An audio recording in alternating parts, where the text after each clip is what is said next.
लेकिन एक second. Mummy मी आले.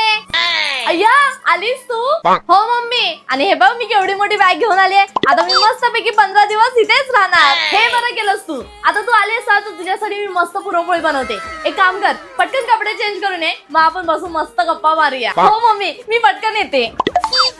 हा मम्मी काय सांगू तुला, इतकं बरं वाटतंय ना. आता पटकन दे मला पुरणपोळी खायला. अगं बाळा मी पुरणपोळी बनवते पटकन. पण एक काम कर ना, बेसिनमध्ये थोडीशी भांडी पडली, ती जरा घासून घे ना. मग हे झालं ना की आपण मस्त बसून गप्पा मारूया.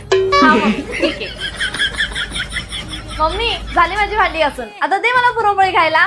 अगं हो देते ग, पण तू भांडी कशी पटकन घासून घेतलीस? तसे 4 कपडे जरा पटकन धुवून घे ना, मग आपण बसून मस्त गप्पा मारूया. ठीक आहे पटकन धुवून घे.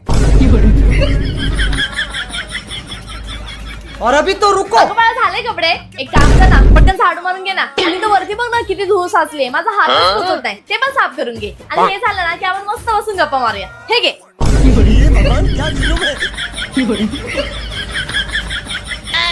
बाळा, थांब थांब थांब. बसतेस काय? आता सगळी कामं आवरलीस तर आधी पण पटकन पुसून घे ना.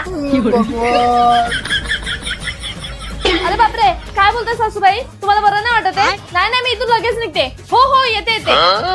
अगं बाळा काय झालं, कुठे चाललीस अचानक? अगं मम्मी माझ्या सासूबाईंची तब्येत खूप बिघडली, मला जावं लागेल, निघते मी. अगं बाळा मी तुझ्यासाठी पुरणपोळी बनवली, ती तरी खाऊन जा. पुरणपोळी खाऊ दे तुझी ती पुरणपोळी. पुरणपोळी देते देते बोलून सगळी कामं माझ्याकडून करून घेतलीस. नंतर कधी आली ना तर खाईन तुझी ती पुरणपोळी. निघते मी.